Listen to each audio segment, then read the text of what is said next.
الله وبركاته. الحمد لله رب العالمين والعاقبة للمتقين ولا عدوان إلا على الظالمين، والصلاة والسلام على أشرف الأنبياء والمرسلين وعلى آله وأصحابه أجمعين. Ahibati fillah rahimani wa rahimakumullah. Disebutkan dalam sebuah hadis. Hadis ini diriwayatkan oleh Al-Imam At-Tirmizi di dalam sunannya. Juga hadis ini disebutkan diriwayatkan oleh Imam Ahmad di dalam musnadnya. Hadis ini juga diriwayatkan oleh Al-Imam Al-Hakim di dalam mustadraknya. Hadis ini juga diriwayatkan oleh Al-Imam Al-Baihaqi dari jalur sahabat yang bernama Abu Hurairah radhiyallahu anhu wa ardhah, di mana Abu Hurairah mengatakan anna an-nabiy sallallahu alaihi wasallam ruqiyal mimbar. Dalam riwayat lain su'idal mimbar. Kata Abu Hurairah, ketika Nabi sallallahu alaihi wasallam naik ke atas mimbar, kemudian Nabi mengatakan amin 3 kali. Amin, amin, amin. Dan ucapan amin itu didengar oleh para sahabat, sehingga para sahabat bertanya, "Ya Rasulullah, ma kunta tasna' hadza?" Ya Rasulullah, engkau tidak pernah mengucapkan amin ketika naik mimbar, namun kenapa hari ini mengucapkan amin? Apalagi sampai 3 kali Nabi mengucapkannya. Kemudian Rasul sallallahu alaihi wasallam mengatakan, atani Jibril, datang kepadaku Jibril. Lalu Jibril mengucapkan sebuah kalimat, beberapa kalimat, dan kalimat itu diaminkan oleh Rasul sallallahu alaihi wasallam. Kalimat yang diucapkan Jibril sebagai bentuk doa kecelakaan, kebinasaan, kehancuran. Nauzubillah. Siapa yang mengucapkannya? Jibril, malaikat yang paling termulia. Malaikat yang paling termulia. Dan siapa yang mengaminkannya? Makhluk yang paling mulia adalah Nabi sallallahu alaihi wasallam. Ini merupakan hal yang luar biasa.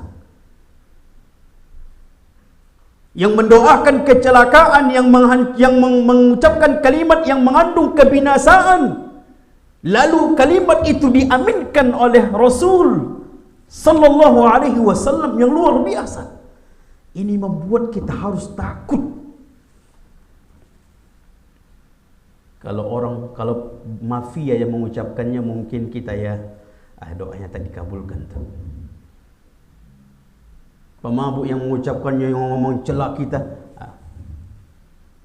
Namun yang mendoakan, yang mengucapkan kalimat mengandung kebinasaan bagi seseorang adalah Jibril, lalu diaminkan oleh Rasul.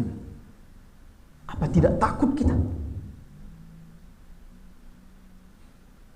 Apa kalimat yang diucapkan Jibril alaihi salam? Kata Jibril, raghima anfu.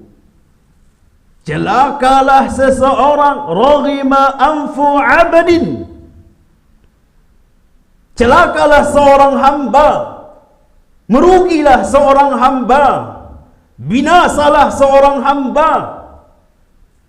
Dakhala alaihi Ramadan walam yughfar lahu. Dia jumpa dengan bulan Ramadan, dia Allah berikan kesempatan umurnya berjumpa dengan bulan Ramadan, falam yughfar lahu. Bahkan dalam hadis lain, thumman salakh, bahkan dia selesai Ramadan, bahkan dia mendapatkan Idul Fitri selesai Ramadan. Berarti 30 atau 29 hari sempurna dia mendapatkan Ramadan. Namun apa kata Jibril? Falam yughfar lahu, namun dosanya tidak diampuni. Ya Allah. Kata para ulama, tidaklah riwayat ini kecuali menunjukkan ada hamba-hamba yang tidak diampuni sekalipun dia mendapatkan Ramadan. Pertanyaan, hamba siapa itu jemaah? Ustaz, anak kayaknya enggak ya. Kenapa pede kali kita, Pak? Kenapa kita merasa pede kali sudah diampuni oleh Allah dosa kita? Kenapa? Harusnya dalam kondisi ketika kita membaca seperti ini, khawatir kita tusuk kepada diri kita. Jangan-jangan aku hamba itu. Level Umar ibn Khattab radhiyallahu anhu yang sudah dijamin masuk surga, yang sudah dijamin selamat di akhirat. Apa kata Umar? Kalau ada di atas langit sana mengatakan, ya ayyuhan nas, wahai sekalian manusia, kullukum, sekalian kalian akan masuk ke dalam surga. Wahai manusia sekalian, kalian akan masuk ke dalam surga semuanya kecuali satu orang. Kata Umar, aku khawatir aku yang satu itu. Ya Allah, itu level Umar. Umar yang sudah dijamin masuk surga. Bahkan Rasul menyampaikan kabar gembira kepada Umar, wahai Umar, dinampakkan kepadaku sebuah istana yang aku cemburu melihat istana itu. Dan tahukah engkau wahai Umar, istana itu adalah milikmu di surga. Namun beliau tetap mengatakan, kalau ada seruan dari langit, wahai manusia, kalian semuanya masuk ke dalam surga kecuali satu orang. Lalu Umar mengatakan, khawatir aku yang satu orang itu, aku yang tidak masuk surga. Bisa enggak kita mengatakan itu pada diri kita ketika Jibril mengatakan, raghiba anfu 'abdin dakhala 'alaihi Ramadan thumma salakh falam yughfar lahu. Celakalah seorang hamba, binasalah seorang hamba, kebinasaan, kehancuran bagi seorang hamba ketika dia mendapatkan Ramadan sempurna, bahkan dia berada di Idul Fitri, namun Allah tidak ampuni dosanya. Bisa enggak kita katakan, ya Allah, jauhkan aku dari itu.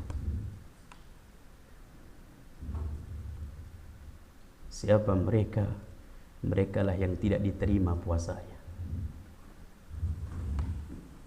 Merekalah yang tidak diterima qiyamul lailnya, salat tarawihnya.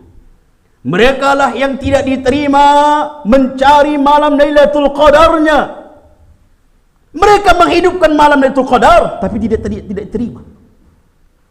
Mereka puasa namun tidak diterima. Mereka ikut salat tarawih namun tidak terima. Kenapa? Kalau seandainya diterima, pasti diampuni oleh Allah. Karena Rasul mengatakan dalam hadis Bukhari Muslim, man shama ramadhana imanan wa ihtisaban ghufira lahu ma taqaddama min dzambi. Siapa yang puasa Ramadan dengan iman, kemudian ihtisab, mengharapkan pahala di sisi Allah, Allah ampuni dosanya yang telah lalu. Kalau dia, kemudian Nabi SAW mengatakan, man qama Ramadana, siapa yang solat qiyamul lail atau solat tarawih dengan iman, dengan ihtisab, Allah ampuni dosa-dosanya. Kemudian siapa yang mendapatkan Lailatul Qadar, Allah ampuni dosa-dosanya. Ini penghapus dosa, pengampun dosa. Siangnya dia berpuasa harusnya menghapuskan dosa. Malamnya dia sholat tarawih harusnya menghapuskan dosa. Bahkan di malam itu ada malam itu qadar, harusnya mengampuni dosa. Namun kenapa dosanya tidak diampuni? Ini menunjukkan sholatnya tidak diterima, puasanya tidak diterima, qiyamul lailnya tidak diterima. Kalau dia berpuasa, dia hanya menahan lapar dan haus, menahan namun tidak menahan penglihatannya, tidak menahan telinganya, tidak menahan lisannya. Ahibati fillah, merugilah kita, merugilah hamba seperti ini. Na'udzubillah. Semoga Allah lindungi, Allah jauhkan kita dari hamba ini. Bagaimana mungkin tidak diampuni dosa? Padahal ini bulan pengampunan dosa. Sebagian ulama tafsir mengatakan kenapa bulan Ramadan disebut dengan Ramadan? Karena Ramadan artinya panas. Artinya adalah panas, sehingga dengan panas itu penghapus dosa, pelibur dosa.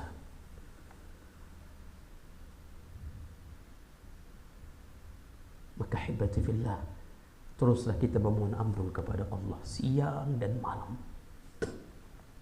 Makanya orang-orang soleh dahulu, orang-orang mulia dahulu, mereka bagi sungguh-sungguh memohon ampun kepada Allah. Di malam hari mereka menghidupkan malam, bahkan mereka merasakan indah nikmat ibadah di malam hari. Sampai seorang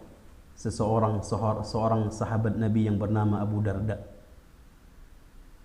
Abu Darda mengatakan, seorang sahabat Nabi yang terkenal dengan kalimat-kalimat yang mengandung hikmah. Apa kata Abu Darda? Kalau tidak karena 3 di dunia ini, aku tak akan mau tinggal di dunia ini lama-lama. Kalau tidak karena 3. Yang pertama, kalau tidak karena ada malamnya di dunia, aku tak akan mau tinggal lama-lama di dunia. Sama Ustaz, aku pun begitu juga. Cuman, iyalah kalau nggak ada malam bagaimana kita tidur? Jam berapa kita masuk kerja, jam berapa kita pulang? Tapi bukan itu yang dimaksud oleh Abu Darda. Mereka merasakan nikmat di malam hari dengan ibadah dan taat kepada Allah. Sehingga merasakan malam hari itu nikmat dengan ibadah. Sampai Abu Darda mengatakan, kalau nggak ada malamnya di dunia itu, aku tak akan mau lama tinggal di dunia itu. Ini menunjukkan mereka merasakan nikmat, benar-benar nikmat ibadah di malam hari. Naam. Karena di waktu itu Pak, sunyi, suara hening. Bahkan di waktu itu Allah umumkan. Di waktu itu Allah umumkan, siapa yang memohon ampun kepadaku di waktu ini akan ku ampuni.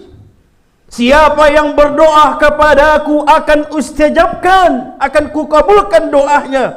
Siapa yang meminta kepadaku akan ku beri di malam itu. Dan itu terjadi di malam hari, di sepertiga akhir malam. Allah mengatakan, siapa yang memohon ampun kepadaku di waktu ini, di sepertiga akhir malam, akan ku ampuni. Allah yang mengumumkan. Permasalahannya, di mana kita di waktu itu? Apakah di waktu sepertiga malam itu kita mengatakan, Rabbi ighfirli, Allahumma ya Ghaffar, ya Ghafur, ighfir dhunubi. Apakah kita mengatakan itu, ya Allah ampuni dosaku? Atau malah kita merasakan nikmatnya tidur?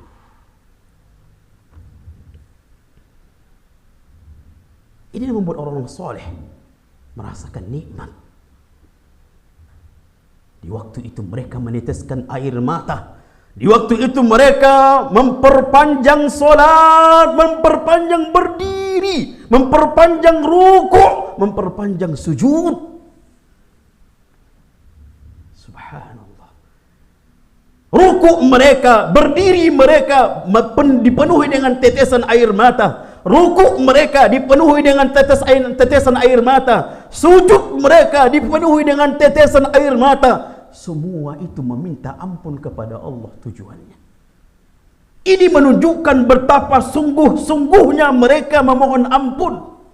Bahkan mereka merengek seperti bayi, seperti anak kecil, meminta kepada orang tuanya, ibunya.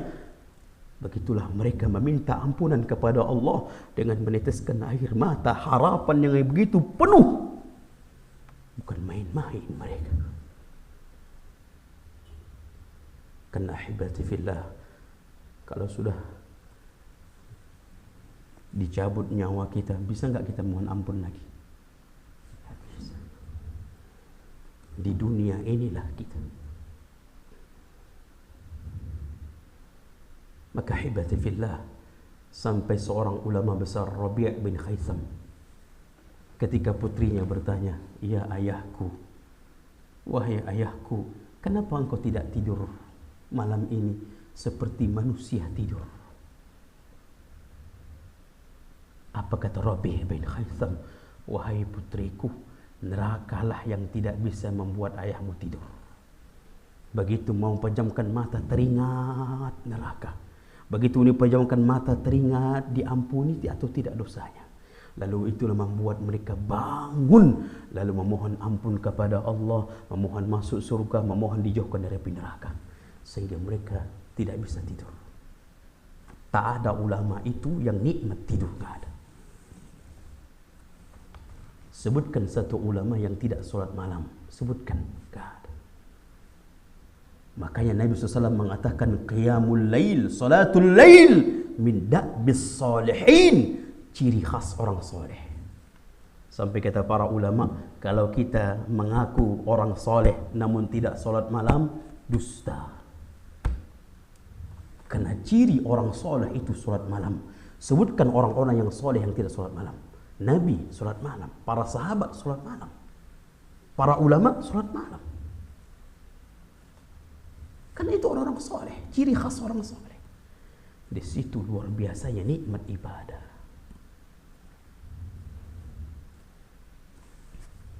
Berapa sih? Maka hibati fillah, apalagi Ramadan di ambang pintu. Ini malam Lailatul Qadar, ini malam mencari malam Lailatul Qadar, atau di waktu-waktu 10 ya, tadi bagian dari 10 akhir yang kita diperintahkan oleh Nabi untuk mencari malam Lailatul Qadar. Maka malam ini kita bersungguh-sungguh memohon ampun, diampuni dosa kita, diterima amal soleh kita. Bersungguh-sungguh mengatakan, "Ya Allah, terimalah solatku, ya Allah, terimalah puasaku." Di dalam sujud kita mengatakan, "Ya Allah, terimalah seluruh kebaikan-kebaikan yang kulakukan di Ramadan ini khususnya." Karena setelah lagi Ramadan selesai. Masih ada sekitar 2 hari atau 3 hari lagi. Maka jangan sia-siakan jemaah. Jangan sampai kita termasuk, na'udzubillah, yang kata Jibril, dia mendapatkan Ramadan namun tidak diampuni dosanya. Kemudian yang kedua, kata Jibril, lalu diaminkan oleh Nabi SAW, celakalah seorang hamba, dzukirtu indahu falam yusalli alayya, disebutkan namaku, kata Rasul, di sisinya, namun tidak mengucapkan salawat kepadaku. Makanya jemaah, kalau seandainya ada orang menyebutkan nama Rasul, mari kita bersalawat kepada Nabi kita Muhammad sallallahu alaihi wasallam, minimal kita katakan sallallahu alaihi wasallam, atau Allahumma shalli ala Muhammad wa ala ali Muhammad. Karena kebinasaan, kecelakaan kalau disebutkan namaku tapi tidak bersalawat kepada aku, celaka. Celaka. Disebutkan namaku tapi tidak bersolat kepada aku, celaka. Maka ketika kita ada nama Nabi disebutkan, kita ucapkan Allahumma salli ala Muhammad wa ala ali Muhammad atau sallallahu alaihi wasallam. Kemudian yang ketiga, yang terakhir, Jibril mengatakan, raghima anfu 'abdin adraka walidayhi aw ahadahuma falam yudkhilil jannah. Celakalah seorang hamba, binasalah seorang hamba, dia mendapatkan dua orang tuanya, namun dua orang tuanya masih hidup, atau salah satu di antaranya masih hidup orang tuanya tapi tidak memasukkannya ke dalam syurga. Padahal pintu syurga itu di mana? Abdullah ibn Mubarak ketika meninggal orang tuanya, ibundanya, dia mengatakan, tidaklah aku menangis atas meninggalnya orang tuaku dengan kesedihan, namun yang lebih kusedihkan adalah pintu syurgaku tertutup, tinggal pintu surga yang akhirat. Kenapa? Orang tua itu pintu surga, jemaah. Maka demi untuk kita benar-benar mencari rahmat Allah, keridhaan Allah, maka kita cari keridhaan orang tua. Kalau orang tua kita ridho, kalau kita pulang di hari ini, kita pulang. Atau tidak ada momen lagi untuk pulang kecuali memang di lebaran ini kita, maka pulang. Kita niatkan di dalam perjalanan itu, ya Allah, aku habiskan uang berjuta-juta untuk mendatangi pintu surgaku, masukkan aku ke dalam surga ya Rabbi. Kita katakan itu di mobil, kita katakan itu ingin berangkat, walaupun puluhan juta kita keluarkan. Karena apa? Celaka kalau orang tuanya ada yang terlantar. Bahkan wallahi ana mendengar terkadang tetesan air mata dari ibundanya karena anaknya enggak pulang. Subhanallah. Kenapa enggak pulang, nak? Ongkos mahal, Bu. Allahu Akbar. Mudah-mudahan Allah berikan hidayah kepada kita, Allah berikan bimbingan kepada kita, sehingga kita terhindar dari yang tiga orang ini. Semoga Allah berikan kita hidayah, senantiasa dekat dengannya, dan kita semoga Allah berikan kita juga hidayah atau taufiknya sehingga kita masuk surga Firdaus. Ini saja, mudah-mudahan bermanfaat. Kita tutup dengan doa kafaratul majlis. Subhanakallahumma bihamdika asyhadu an la ilaha illa anta astaghfiruka wa atubu ilaik. Akhiru da'wana alhamdulillahi rabbil alamin. Wassalamu alaikum warahmatullahi wabarakatuh.